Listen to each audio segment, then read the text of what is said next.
Wow. Good morning, good morning, good morning. Hello and welcome, GAP Mastermind. Welcome, Global Alliance family. Welcome to GAP, where growth plus action equals production.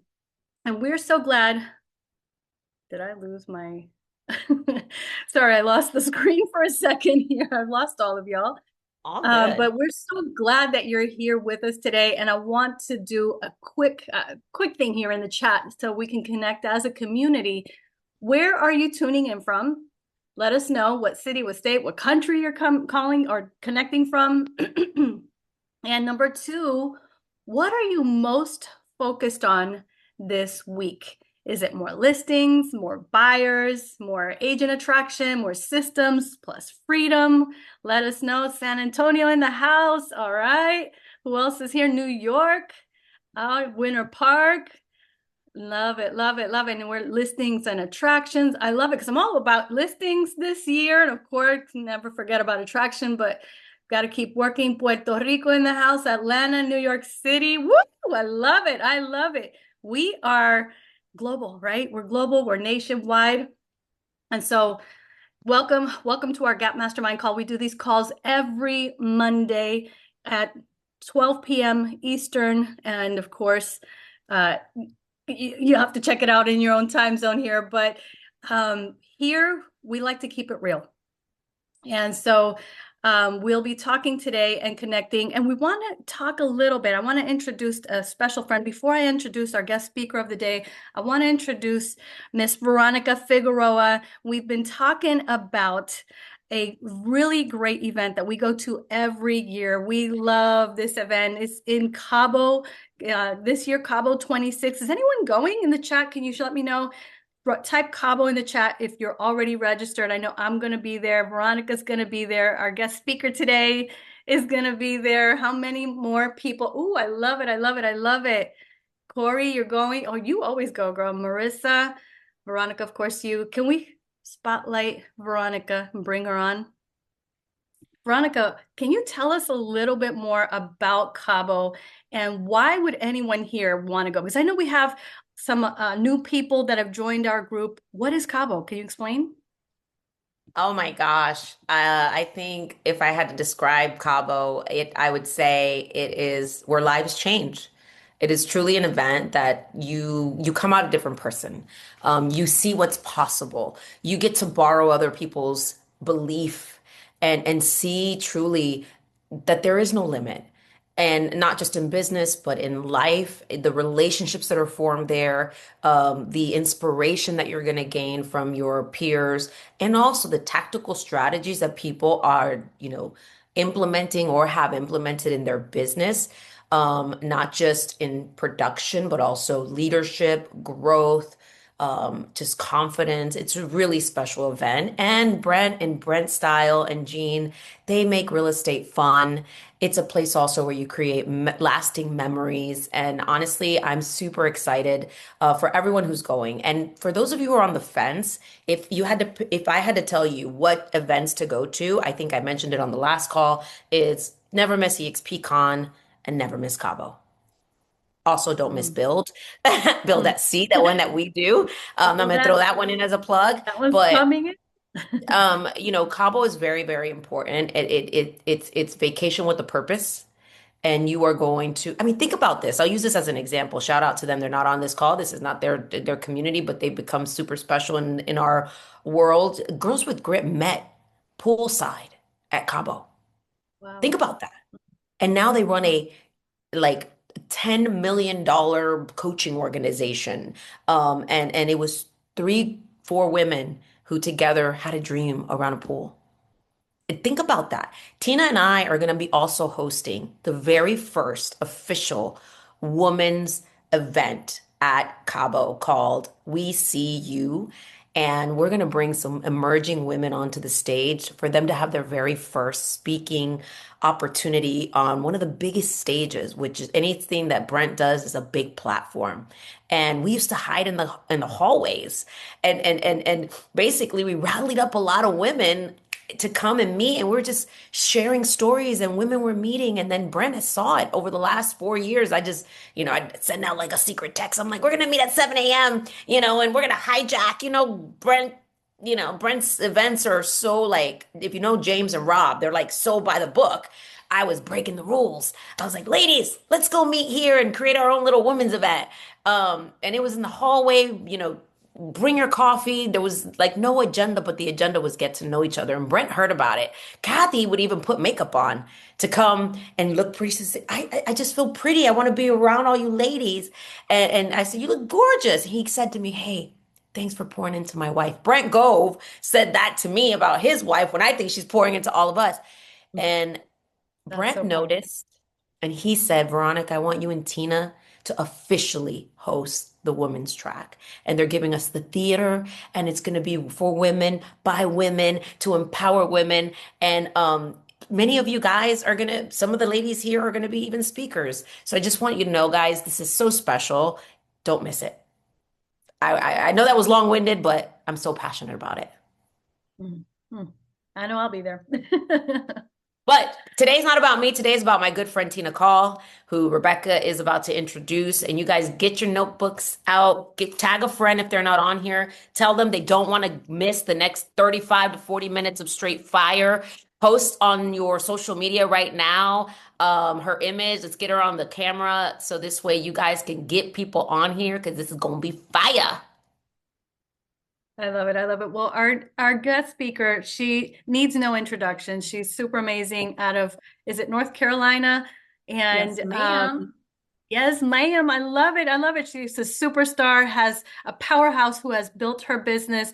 And I don't have your bio in front of me, but I want to let everyone know what an amazing human being you have been. You have been a personal mentor to me. I've learned so much from you, and I'm excited to share you with the rest of our Global Alliance family. So please welcome Tina Caul. We're talking about it, leadership and leverage. Yes, we are. And Veronica, I want those earrings. They're so cute. Oh my God, I love them. Thank I love them. you. I got to go find them so I can have a little bit These of are you too. Valentinos. They Oh, were I know what gifted they to are. me. They were gifted to me by one of my partners. Y'all heard that? Oh, Y'all heard that? I'm yeah, just she's joking. like Likes open to Valentino. receiving gifts. Yeah. I No, I love gifts. love them. Anything that has a V on it. That's right. That's right. Well, I want them so I can remember you and have some Valentino earrings. So anyway, You oh, got I'm so excited. Well, I'm grateful to be here. I was just telling our team actually that I created this thing called the 6 Ps, and at the top of the mountain, and I heard this from Tony Robbins, I think, or maybe Jared Robbins, but it was, when you get to the top of your mountain and you feel like, yay, I've made it, and you're like, okay, now what? You kind of look back and you go, oh, I could be the Sherpa and I can help other people up the mountain. And that's what I'm doing here today. I don't get anything out of it other than I just know where I was, the grind that I went through, the struggles. It's so much similar. I'm still going through struggles today. I still have fears. I still have anxiety. I still have self-doubt. We all are always lifing. So it's just how do we, close the gap between all of those emotions and really push ourselves forward. So today I'm going to share something that's near and dear to me. Can you guys see my screen? Yes, I can't see yes, you. ma'am. Yes. Okay, good. Yes. So today I'm going to share a little bit about, how I built these 14 streams of income by working less. But the main thing is figuring out where you want to go next and what your vision is, because that's it. Veronica and I have different visions for our life, and we should. And same with Rebecca. Everyone should have their own vision. And for me, it was very personal. I built a business that everyone wants on the outside, and it almost killed me. And that's what I tell everyone, because it's like, I came from a family that was disruptive. My parents yelled and fought all the time. I had a lot of anxiety. My house got broken into multiple times. It's not a sob story, it's my story. And, as a kid, you have to figure out how to live life differently because, you've got a lot of fear and senses, and that makes us great business people. I watch people, I watch the little nuances on their face, I watch their pulse. I'm always very observant of people in the environment because of how I grew up. That was not how I should have grown up, but that's how I grew up. So I was this achiever that was never going to live the life that my parents built. And I had a much different vision. And so I almost killed myself achieving. And here's what I learned. I wasn't supposed to make it. I came from a really poor family and Greek parents, spoke Greek. I had to call the utility company when our phone got turned off because I was the only one that could speak really good English in the house. Um, and I was a college dropout. I did graduate high school, but not with straight A's. I was a CD student. Thank God, I met my husband at 16, and he came from a more normal family. And that really helped raise me as well. So I got to see two sides of the spectrum. Now, I love my parents. They're amazing humans. They had their own emotional regulation to figure out as they were, growing up. They were 18 and 27. So I had kids raising me. But I met Kevin, and at 23, he encouraged me to get my license. And I met a real estate agent when we were buying a house for our first house, and she literally paid for my license. She's like, there's something about you, like you really would be good at this. And she pushed me and I got my license, thank God. Well, I did it for 5 or 6, 7 years, and it was fine. I was making $100,000 a year. I thought I'd made it, more than anyone in my family had earned. But then the market started to crash in Michigan in 2006, and I lost three-quarters of my income. And I was like, wow, this sucks. I think I'm going to leave. I think I'm going to go into interior design. I literally put out an ad in the paper, all in a day design. I got my first 3 clients, and I went into their house and I helped them pick paint color and do all those things. They paid me $75 to do that back 25 years ago.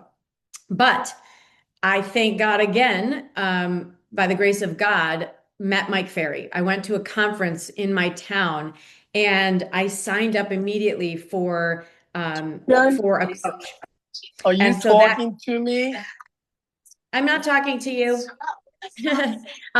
So mute your mics. So I signed up for coaching right away, and my business exploded. They taught me how to get over the call reluctance and making expired calls. And I went from 40K at the time to 150K to $1 million as a solo agent. Moved from Michigan to North Carolina in 2009 because I had that courage, and grew to 130 personal sales in 4 years. By the 2014, I was exhausted, so I started my team. I was like, I need agents. I thought I'd found freedom, but really what happened was more severe burned out. I was making millions. I was miserable. In 2019, I joined EXP, and I saw the vision that Glenn casted. It was beautifully executed at the time because I knew that we were the leverage in the brokerages. We didn't have leverage. We were leverage. And finally, by 2023, I can say I found financial freedom where Kevin and I don't have to work, we get to work. And that is a different feeling. I can say no to a lot of opportunities versus feeling like I had to say yes to everything. And I really follow my soul when I'm saying yes or no to doing something. So that's my story. Now, one of my coaches, Kathy Anderson, sent me a little card, and I still have it on my board today. And it said, if it's to be, it's up to me. And when I didn't want to get out of bed in the morning at 5:30 to do my things, to get to the office at 7:30, I would chant this. If it's to be, it's up to me. If it's to be, it's up to me. If it's to be, it's up to me. And this mantra made me a millionaire, but it also almost made me a prisoner because I always thought it was up to me. I had to do everything. I had to do all the things. And the reality is, my new mantra, I still have the card on the wall.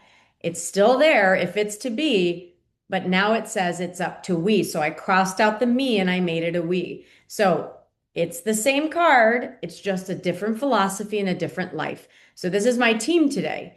So this is where I can cast a vision to my friends and my people to say, guys, you can learn leadership, self-leadership first, self-regulation, emotional regulation, understanding your issues. So self-leadership, how do we lead self? Then how do we lead others? That's the journey that I'm in right now. Still learning, still growing, still messing up, but I'm responsible for 75 humans in total on the team, and we're moving the ship forward. So now I get to move out of day-to-day sales into a different capacity. And so I'm going to take you guys to a blast from the past. And I'm going to assume that a lot of you on this call, this is you right now.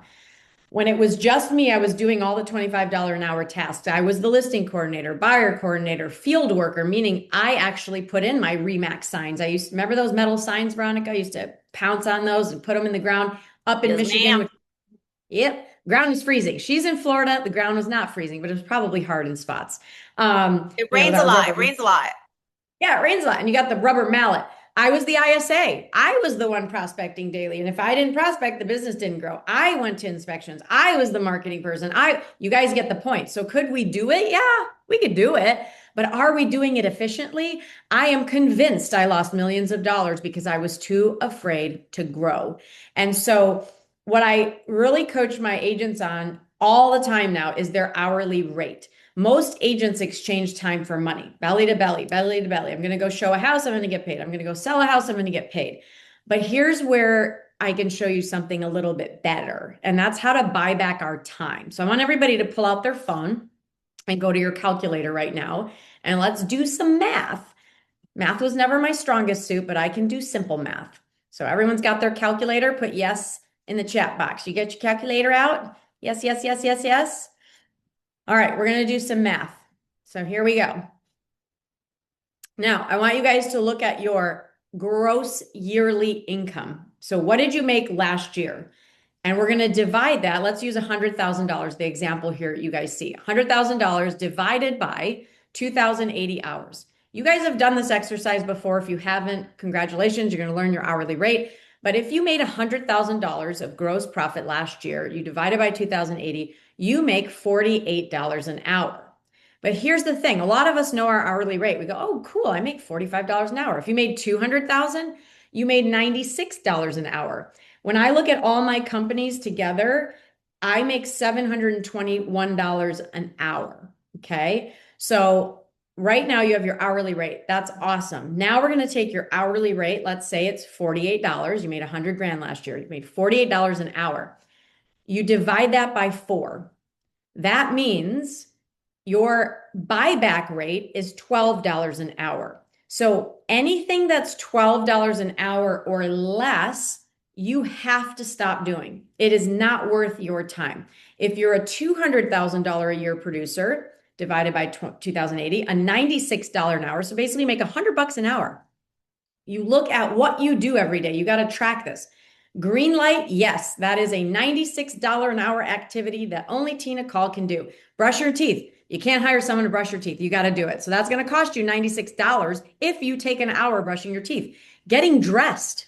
If you take an hour to get dressed, it just costs you your hourly rate. So planning at night, getting things ready. That's why a lot of guys, they're lucky because they're not like women that we want to look different every day. A lot of the guys, they wear their black, like my husband, he has 62 black hoodies, black hat, black jeans.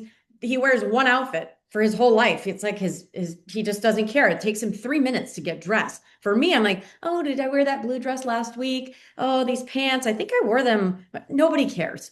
Like we got to get faster. So your green light is what you do that is $96 an hour or $48 an hour. For me, $721 an hour. And stop doing anything that is a quarter of that rate. So for me, it's $180 an hour. Pretty much everything I would do in my day-to-day business right now is not worth $180. I could pay somebody $25 an hour, $50 an hour. Let's say you have a salesperson, sales manager, operations manager, you pay them 100 grand a year. That is a $50 an hour job. I should not be in operations. I should not be in the day-to-day value of the or day-to-day running of the business, even though they need my brain sometimes.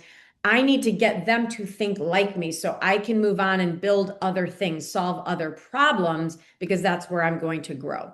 So the question is, how many hours this week did you spend doing tasks below your buyback rate? Because that's expensive. That's not hustle. You guys can pat yourself on the back and go, look what I got done this week. But you were doing literally admin work, or you were doing work that made you feel productive, but you really weren't moving the needles. So why did I fail at building leverage? Because for the first 14 years of my career, I did all the jobs, like I said. And here were my fears, my reasons. Oh, fear of spending money. No, I'm going to do it myself. I don't want to hire someone. I don't know that I could afford a 30, 40, $50,000 salary. I'll just do it myself because I am a fantastic achiever. I can get done a lot. I have a high capacity for getting shit done. So what did I do? I did it all by myself because I was too cheap and too scared. Fear of managing people. I don't want to manage people. They got problems. People are crazy. Why do I got to manage people? The first 14 years of my career, the only people I managed were my buyers and sellers. So if I had 10, 15 listings, that's 10, 15 bosses. But I managed them. I dealt with it. But that's the fear. I don't know how to manage people, so I'm not going to do it. Not prospecting enough to generate more opportunities for others. So if I wanted to be lazy when it was just me, I could go to TJ Maxx, I could go to Marshalls, I could go, get my hair done, get my nails done. No one was bothering me. I didn't have a boss. I didn't have employees to watch me, to hold me accountable to what I was doing. I didn't want to do the things I needed to do. Or I believed that I was the only one that could do it perfect because my ego almost killed me. Because, we all think that we're perfect. Our clients only want us. That is not true because we sold 700 houses last year with 45 agents on my team. Those were my past clients. They don't care if I do it. They care that they get the job done. I believe that the clients only wanted me and then didn't understand my hourly rate. I had no clue what I was losing. So most of us on this call, we're entrepreneurs. Yay, we get in the business, we bet on ourselves. An entrepreneur is a person who organizes and operates a business or businesses taking on greater than normal financial risks to do so. So everyone on this call, you have literally bet on yourself. So give yourselves a tap on the back. Yay, you did it. You're awesome. You bet on yourself. Now, there's 3 leverage pillars in a business. Systems, which I think all of us are pretty good at. You have a system for listing homes. You have a system for buying, working with buyers. You have a system for running, the operations on your team or brokerage or whatever you're running. Tech, we're all on Zoom right now. We can pretty much use tech. We all have our phones, our laptops, Loop, DocuSign, all the things that we do. We're pretty good at tech. We got to learn it or we're going to be left behind. But people is the third leverage source. And that's the one that most of us suck at because nobody teaches us that. And this is the one that creates the wealth, the people. Everything is all through people. You're not going to build a massive organization with one person. I don't know of one. I mean, maybe a YouTuber, but they even have a massive crew of people behind them. So the one thing we're most terrified of is the one that actually gets us there. So why are we afraid of these people?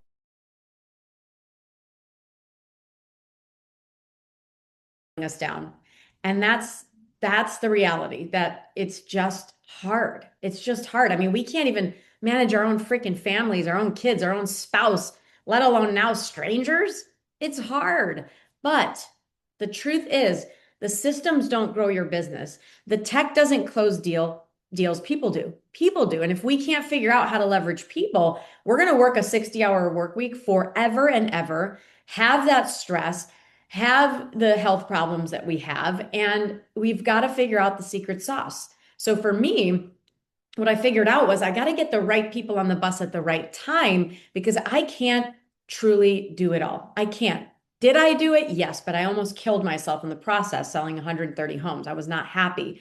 So if I had to do it again and I had to go back and rewind to 2010 when I understood how to call expireds and get over my fear of the phones, most people say, oh gosh, you got to hire an assistant. But for me, I would have looked at it a little differently and I would have hired a growth partner. Now, let's be honest. Who on this call, I want to hear from you, who on this call prospects 5 to 6 hours a day? Tell me. You can unmute yourself and say, yes, me. I don't think anyone's going to unmute because I know you're lying. You're not prospecting 5 to 6 hours per day. Who does it 3 hours per day? If you do, tap yourself on the back, put it in the chat box. You do it for 3 hours a day, every day. I'm talking every day from 9 to 12. You do it every day. Who does it 1 hour? 1 hour, but every single day. Remember, every day you got to get up and go to work. The reality is, guys and gals, we don't. We don't do it every day. We only do if we hold ourselves accountable. I did it every day for 3 hours, but I paid my coach $1,000. She had checks that I wrote. I wrote 5 checks, $1,000. If I didn't show up on the call and show her that I was doing it, she got to cash my $1,000 check. That's how I grew past the fear and the growth of 130 deals because I was doing it. But here's the thing. If we hired a growth partner, because I stayed in the ISA role for a very long time, 3 hours for almost 10 years, I did that. That's insane. So if you guys think, okay, I make $100,000 a year. I make $200,000 a year. I make $500,000 a year. Wonderful. What if you hired a growth partner and you said, hey, for the first 5 hours of the day, every day, we are going to grow this company together. You are going to make calls. That is called an ISA, an inside sales associate. So imagine you pay somebody $2,000 a month. Now your average check might be 7, 8, 9, 10,000. You pay them $2,000 a month and you sit them down next to me and say, we're going to call all our past clients today because I haven't done it in a very long time. We're going to call all our leads today. We're going to call all the expireds, the FISBOs. You are literally going to call for 6 hours a day. Even if I have to pay to train you, you are going to make these calls. When you come back to the office a week later and your growth partner made you 5 more appointments, and then that growth partner got really good, like ours, they make 85 to 90 appointments a month for us, then your business is going to grow because their income is tied to your growth and you're both in the trenches. This is where the alignment comes in. This is what I wish I would have done instead of me in the trenches. I'm going to put my ISA hat on. Okay, take that off. Now I'm a listing partner. Okay, now I'm going to go out here. Oh, now I got to be the marketer. Okay. Oh, now I got to be the sales manager. I mean, we just take hats on and off, on and off, on and off. And that's insanity because we can't do it all. And then we wonder why we're burned out. But if you're making $100,000 right now and you invest 24,000 of it, $2,000 a month, and you hire someone to do this job for you because you know you're failing at it, you know you're not making 3 hours of calls a day, and that's where the business is, this is going to change your business. So eventually, you're going to have so many appointments that you don't know what to do. And that's when you bring on partner agents. That's when we go, oh my God, I can't do these 10 appointments a week. I've got opportunity. Hey, everybody, I've got opportunity. Now you're closing more deals as an agent, taking that money, reinvesting it in leads, reinvesting it in growth, reinvesting it in other people and team members. And you can finally start actually building a business. And oh, by the way, you can reinvest in yourself, hire a leadership coach. Hey, I got to learn how to manage people. I got to learn how to learn interpersonal skills. I got to understand assessments and understand what makes people tick. So I'm a better leader. So you can actually start building a business that's profitable. So time is money. The rich exchange of time for money. A doctor, a surgeon, I know some surgeons, they make a couple $1,000,000 a year, but guess what? When it's Christmas and someone has a heart attack, guess who has to go do the work? The surgeon, because they can't give up these and go, oh, just send Susie. Like Susie will do the heart surgery. I don't think so. An attorney, their brain, that's what they're monetizing. Nobody else wants to deal with somebody else. So they're rich, yes, but they're not wealthy because the wealthy own their time. I have an inkling that Veronica Figueroa has set up her life to where she could probably leave for a month and go to Europe and not be in the trenches with her team every day, and the team's not going to implode because she knew how to leverage her time. Was it messy? Mm-hmm. Was she scared? Yep. Did she make a lot of mistakes? Mm-hmm. But that's where the growth is. It's behind the fear. So there's no losing. There's just learning. There's just learning. And if you're okay to mess up, that's where there's going to be a big difference in wealth building. So I'm going to go through this really fast. How much time do I have, you guys? Because I've got a few more slides. I want to show you guys what I did. You are good, girl, to the top of the hour. Keep it going. All right. So wealthy people, they have 7 or more vehicles of income. I saw Tony Robbins speaking to Mr. Guru. What's his face on there? Alex Hormozi. Thank you, Alex Hormozi. And he said, I own 10% of 100 companies.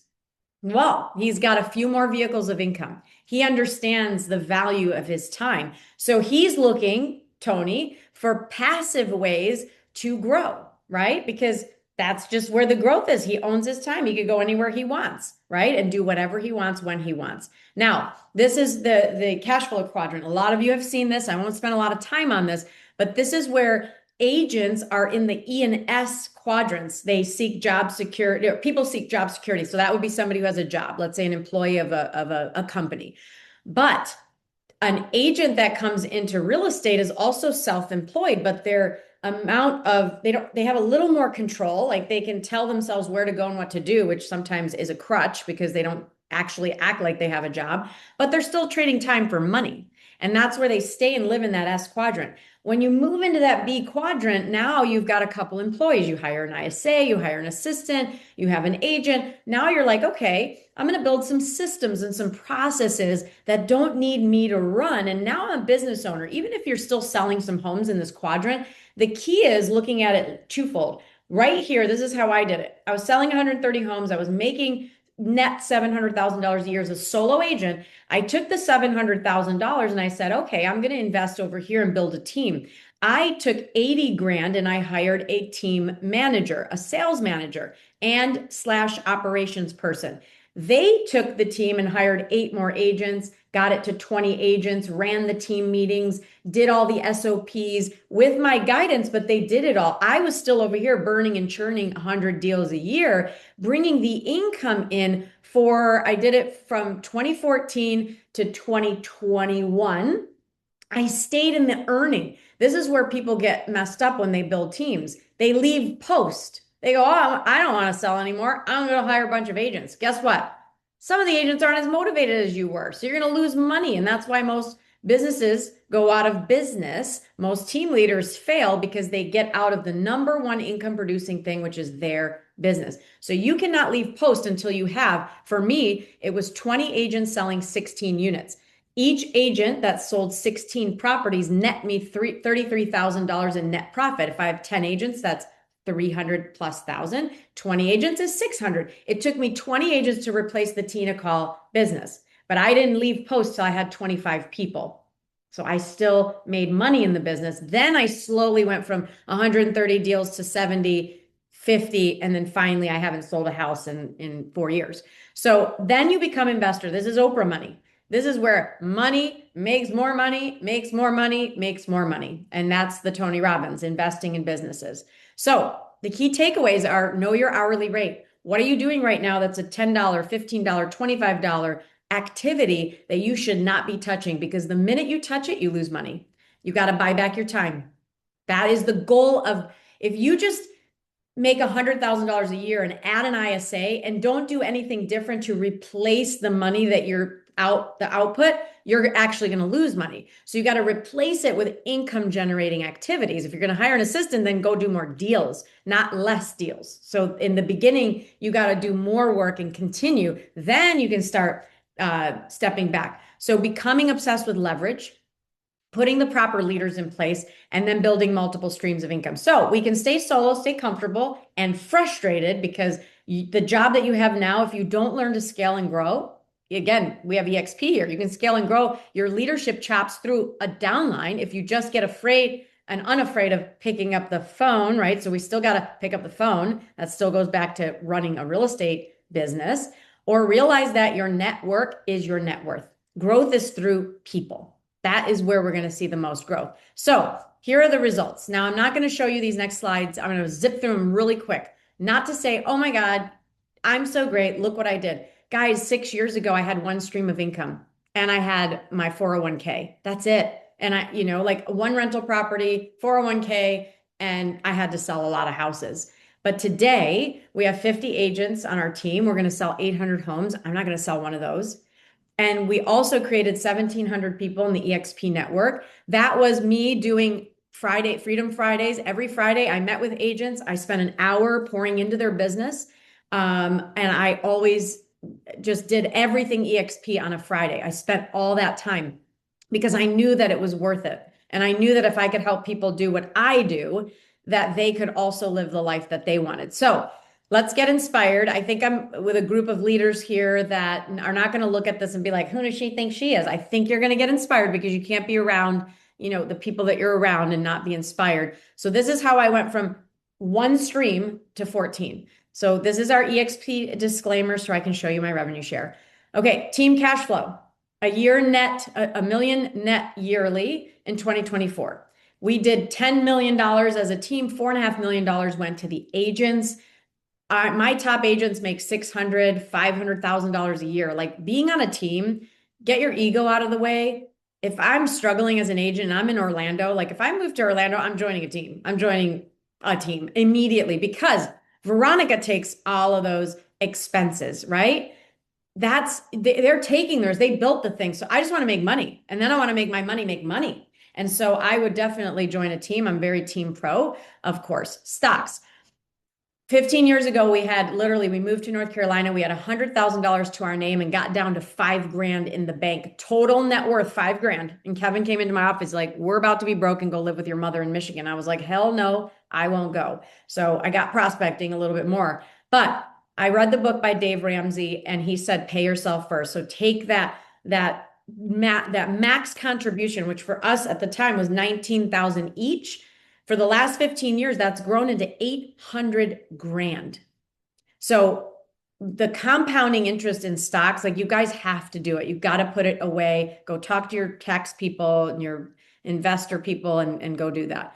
EXP stock. Of course, we get stock here just for doing our jobs. I won't dwell on it, but that's grown to $500,000 in 6 years. I got rid of some of it. I bought rental properties with it. It's wonderful. Investing in what we sell in. So if we're trying to sell these properties, why aren't we buying them? You guys got to buy these properties, but here's the thing. They're a long-term hold investment. I have 10 properties. I spent $800,000 in down payments to get them, and they clear 5 grand a month.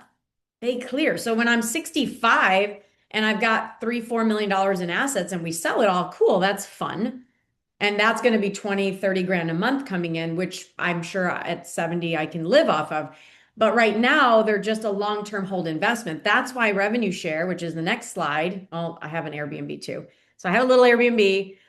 I think it's annoying, actually. I don't like it because people are texting me in the middle of the night that they need muffin pans. It's like running a mini hotel. I don't like it, but I have one. It does really good cash flow, as you can see. But here's the big one. If you guys do not participate in revenue share and you are still in your own way and you still have fear that you don't want to get out and recruit people because you don't want them to not like you, and cut it out.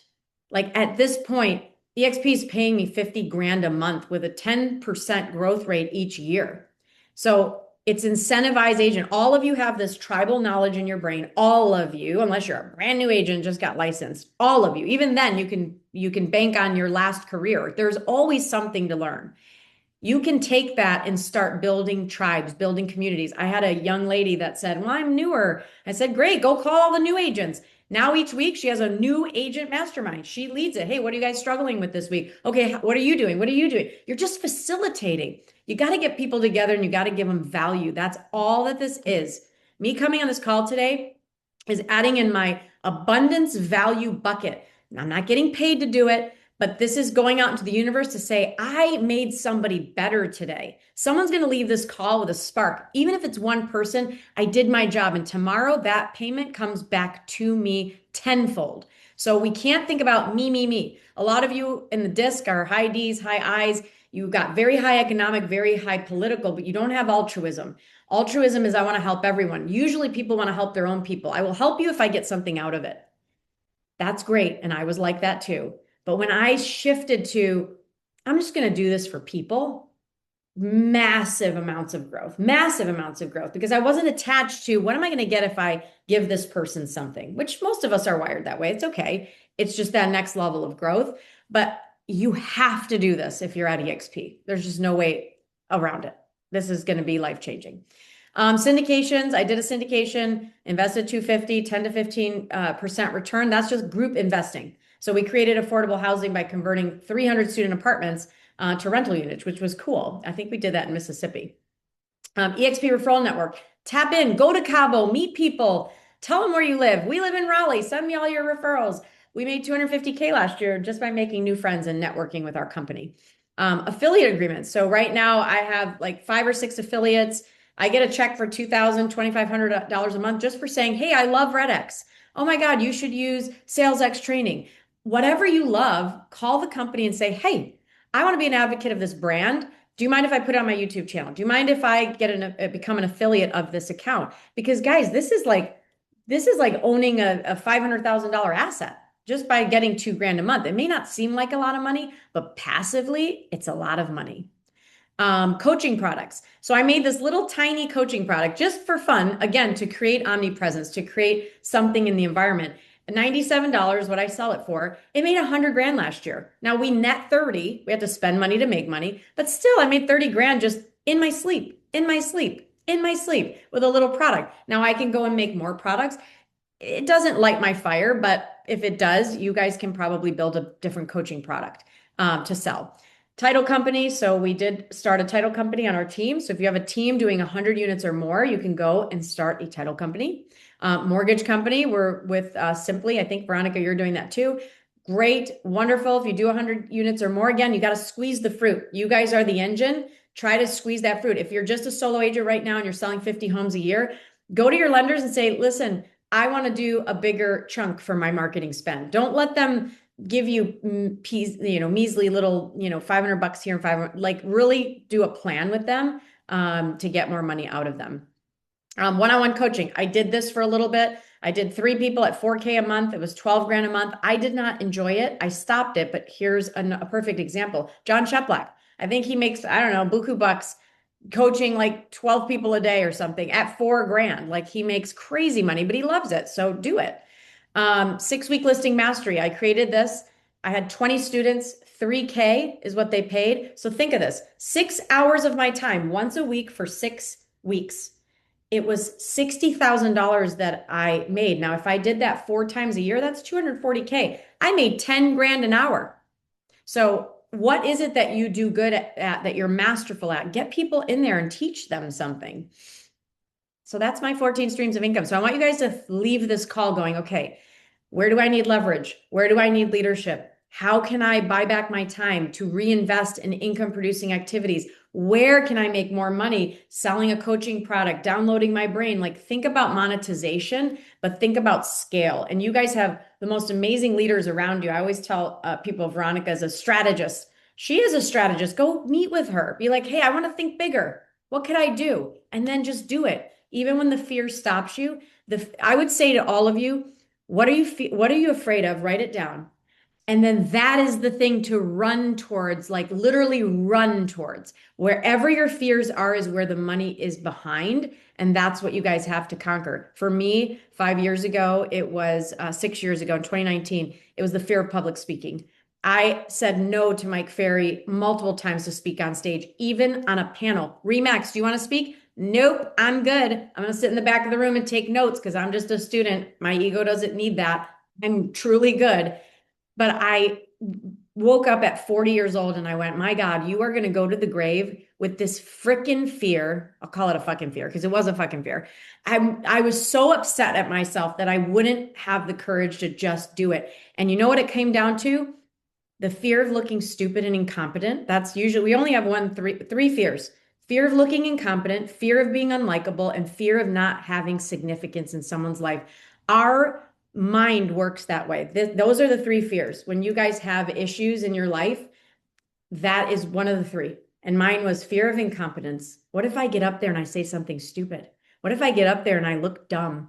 That was it. Well, I needed to get over it. I put it out in the universe and I said to all my friends, I'm going to speak this year. I'm thinking on a panel. And the first opportunity that came to me was to do a TED Talk. I said no multiple times, but Stephanie, my friend, said, you said this. You have to do it. And when I got off that stage, it was 15 minutes. I had messed up, cotton mouth, literally thought I was going to die. I literally walked off that stage with wings. I felt like I had climbed a mountain. And so when I'm telling you guys to face your fears, it's because I know what's on the other side of it. And that's the hope that you guys will run towards them. So that's all I have for today. I hope that helped. Tina, you are amazing.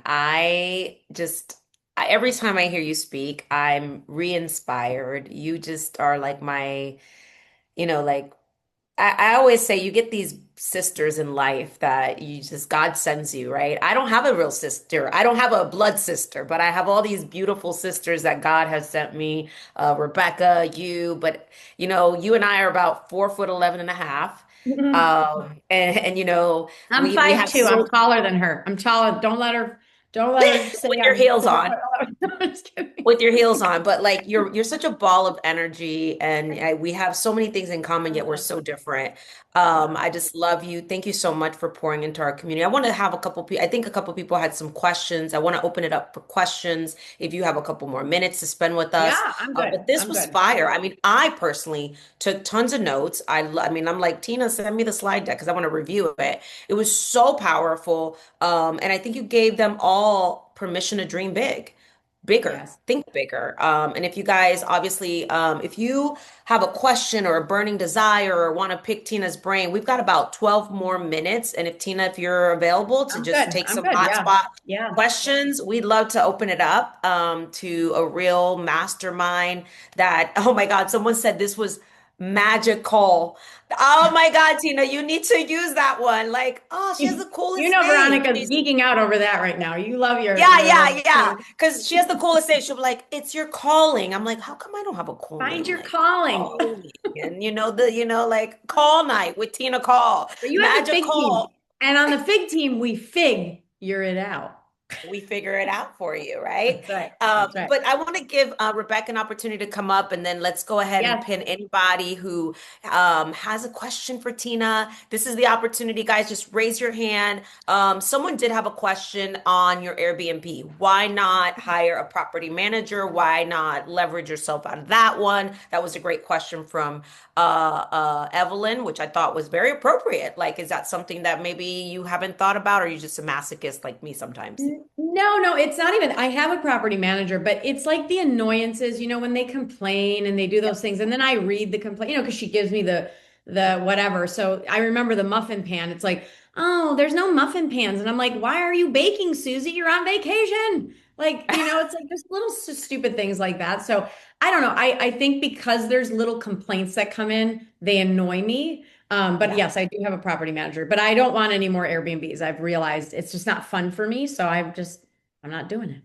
So I want to shed some light on that. I have multiple properties as well. Tina and I Mhm. sometimes geek out and we'll just talk, but I have been making decisions very much like what Tina says. Is this robbing me from my peace? Is it robbing my soul? Is Right, not all money is good money as well. right. Not all money is good money. And I had an Airbnb that, 1 year it made me $98,000. Hmm. But as it started getting wear and tear, like I couldn't find reliable cleaners. It was just starting to turn into a nightmare. And I could either sell the property or I could just hold it as a long-term hold. And I recently just put a long-term tenant in there and I am making less. I'm making 50% less, but it still cash flows for me. But the peace of mind, I don't have to pay for the power. I don't have to pay for the weekly cleaner. I don't have to deal with the complaints. It's a long-term tenant. And I was like, you know what? Right now I just need peace. So I turned all of my assets that I had that were Airbnbs and I said, they're either going to be a long term or I'm either going to, just, I can't manage an Airbnb right now. It's not good for my soul. So Yep. sometimes you'll make decisions. And I told this to my team this morning. A decision it doesn't have to be a forever decision. Like it can be a pause. You can shift things in your life. And I legit talked about this morning on my team huddle. And it's okay for things to have a season. It's okay for things to also say, even though it made me money before, I no longer enjoy that aspect of how I make money with that relationship, whether it's an asset, a property. So you reminded me of that. But all right, Rebecca, any questions? You want to bring anybody Yeah. up? Anybody raising Hey, hands? so I see in the chat, and I'm just kind of going through everything earlier in the call. Tina, you were talking about who is prospecting 6 hours a day, at least 3 hours a day. And someone asked, what about when you don't have too many leads? So what can that person do? Ooh, I love that. So I think there are an abundant amount of leads. The problem is when you say there's not a lot of leads, it's the leads that you actually want to call. So there are a lot of leads. You could call expireds, you could call for sale by owners, you could circle prospect. The amount of people that you guys don't know is bigger than the amount of people that you do know. It's just learning the skill to say, hey, is this Bob? I just noticed this home came off the market. I know you're probably busy, but do you mind if I just ask you a really quick question? And they're like, yeah, what do you want? You're like, well, we're in the hottest real estate market of all time. And my God, I'm looking at your kitchen and this house and this yard. And what do you think stopped it from selling, Bob? And then you shut up. And Bob goes, I don't freaking know. Like my agent stock, whatever they say. And then you repeat it. And now they're yours. And now you can guide them through a process of just saying, well, you know what? I'm going to be in your neighborhood later today. I really wouldn't mind let's figure out why this home didn't sell. Like I have a whole script, but it's so easy once you get past that first initial fear and first initial feeling of the prospect, like giving you a little bit of whatever. But if you can just lessen that sales resistant and kind of meet them where they're at and lean into it, they're yours. And you'll make millions of dollars calling these people because guess what? They're going to relist with someone. So there are a lot of leads. It's just not the ones people are skilled enough to call yet. So get Yeah. skilled. Mm. And And I think or join a team. Hello. that Or join a join team. a team. Join a rainmaker, Yeah. and it's okay. But It's I think not a lot of a people are also scared of using a script, scared of sounding robotics, scared of not sounding like themselves. And personally, I mean, I think of like, well, the more you practice a script, the more comfortable you yes. become with the dialogue, and you know what you're aiming towards when you're on a call instead of shooting at everything possible or saying the wrong thing on the call. What would you say to those folks who are just afraid of learning scripts? Well, I think it's with everything. I mean, we're always going to be afraid, but it's like, where does that fear come from? And usually it's an internal, it's something that happened probably in their childhood where they were told to shush, shush, shush, quiet down. You know, it's a, what's the word? It's like almost like a self-confidence thing. It's just their self-confidence. So the more you ride a bike, the less you're going to fall. And so I would say to that person, practice with a friend, with a teammate, with somebody, with your husband. I used to literally role play with my husband. Then I used to role play and listen back to my recording. And then I would smile in a mirror and play it back until I got the courage to make the call. So you're not going to sound robotic because I know the purpose of the call is to lower the sales resistance, understand what that person's fighting for, then be their guide. I'm their Sherpa. And that's what I always said to myself, if I don't get this business, they're going to end up with an agent that doesn't really care. And I really did care. So Mm. so that was it. And I just that was my North Star that I care. I'm not a mediocre agent. I'm going to be a great guide for them. And this is my job to help these people. And that's really what helped me get through the fear. I love that. And I've got another one that came in as a private question here. What if you feel like you have passed your prime and that you are maybe too old? I don't think anyone is too old, but that you feel like you might be too old, like the world has moved on and you're feeling like, is can I still jump in? Well, I mean, I always, for inspiration, look at people that build companies in their 60s. And the reason I do that is I'm 47 and I will always be a forever dreamer. And I feel like I'm still figuring out who I'm going to be when I grow up. And at 60, look at the KFC guy. He started KFC at 66 years old. So the only time you're too old is when you've decided, not Mm, society, you. So Mm, that sounds like give up language to me. And I would say that person, if obviously they're on the call, needs to really sit down and say, if I could just wave a magic wand, forget what my body and my age tells me. Because here's another, okay, forget what my body and age tells me. What do I want to be? But here's the thing. If you really believe in the soul and that we all die and go to heaven, right? I mean, let's just say that we believe that. How old do you think that you really are? How old is your soul? How do you know it's 66? I don't even know. People go, how old are you? I go, I think I'm 47 in my human body, but I don't know how old I am in my soul. I say the mm, same thing. mm. It's I infinite. It's feel you in your crazy. heart. It's I feel you in infinite, your heart. right? So I think that forget what the meat suit says and how you feel. Help yourself feel a little bit better, right? Your body might feel that way, but let's recondition it to feel a little bit better and then just start dreaming again and see where it takes you. That's what I would do. Okay. I don't know if it's right I or wrong. definitely want to address this question, Tina, or this statement. Um, that and Rebecca, I don't know if you were going to point this one out. There's two, which Helen asked if you would accept an invitation to speak in Atlanta. I know that you have a decision tree, but Helen, if you want to reach out to Tina, I'll put you guys in contact. She's doing some powerful things out there in Atlanta with EXP Luxury. But the other thing I really wanted to address real quick is Annalena, how can you figure out your purpose in life? Is it embarrassing to ask? But is there any advice you can give to find or figure out your purpose? I love how vulnerable Yeah. she's being. What a deep Yeah. question. And I would love for you to address that one, Tina. So And I have my I want to show you a picture if I can. What was her name? Catalina? Annelina? Annalena. Annelina. Annalena, I'm going to show you a picture right now. Okay. Do you guys see this picture? Do you see Yes. this? Yes. Okay. So this is I woke up in the middle of the night one day and I had this vision and I was like sketching it out and it was my six P's. And I think I did it at EXP, but here's the thing. Your passion and your purpose live at the top of a mountain. In my opinion, people can change their opinions and have a passion for something right away. Maybe it's a passion for painting, for whatever. But for me, like I didn't know real estate was going to become my passion. When I started, I was 23 years old. I was at the bottom of the mountain.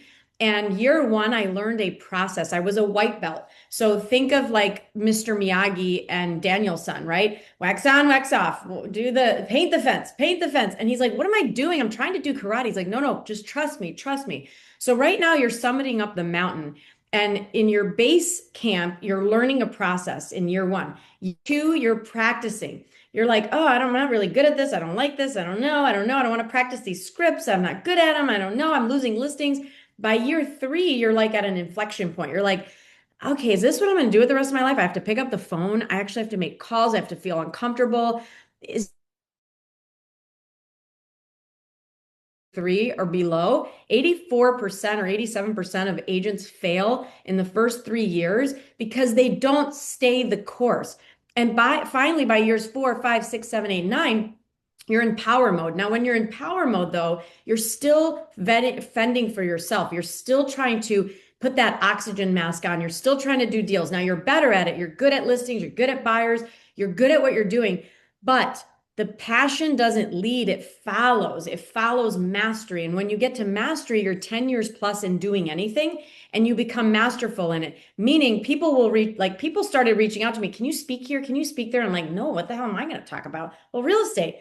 Okay. And then it became an aha. I'm like, oh my God, I'm so passionate about this because I climbed the mountain and I got to financial safety. Once you're at financial safety, where you go, okay, I'm safe to move about the cabin. I can help the other passengers. I can Sherpa people up the mountain. That's when you can truly say, I'm so passionate about this because you can't be passionate about a golf club that you can't swing, about a ball you can't hit. You can't be passionate about it. The only time the passion settles in is when you're like, man, I could hit that golf club and that ball. Look at that. Oh my God, that's going to keep me coming back. So I would say, like, the passion will come if you stay the course and really get masterful at it because you're going to be so freaking good at it that people are going to want to learn from you, but you got to go through the suffering, right? The suffering up the mountain. What are you suffering for? Because passion in the dictionary is suffering. So what are we really suffering for? Have we suffered enough? Not to say that you should continue to suffer because that's ridiculous. I don't suffer anymore. I love this business. I changed my mindset. It's not suffering, but I did suffer for a while because I thought it was suffering in here, but I did it. So I hope that visual makes sense. Oh, my goodness, that was amazing. Wow, Was wow, at the that top of the so hour. many questions. We're all students here taking notes. So thank you, Tina, I love it. so much. This was, I mean, in the chat box, please thank Tina, light it up. You're I so mean, I welcome. think this was amazing. We have so much to learn from. I want to rewatch this again because it was that level of valuable for me. So I hope that everyone found the same value. We do this Gap Mastermind every week on Mondays. So we hope that you'll join us again next week. And also join us at Cabo, everyone. Cabo Cabo, Cabo, don't Vamos, forget to get your Cabo! tickets. And On to yeah, Tina Cabo! was fire here. I can't wait for you guys to hear our keynote speaker in Cabo. We have so many amazing speakers. Guys, this is going to be such a treat. So this is the kind of level of proximity that you will have. So I can't wait to see you guys. Thank you, Tina. I love you, girl. I'll call you later. Thank you, Bye, Tina. Thank you, guys! everyone. See you next Bye. week. And don't forget our Gap song. That anthem was fire. Gino, I don't know how we can get our hands on that, but let's get that out to the organization and share it with your friends, share it with everybody. Bye, everyone. Bye.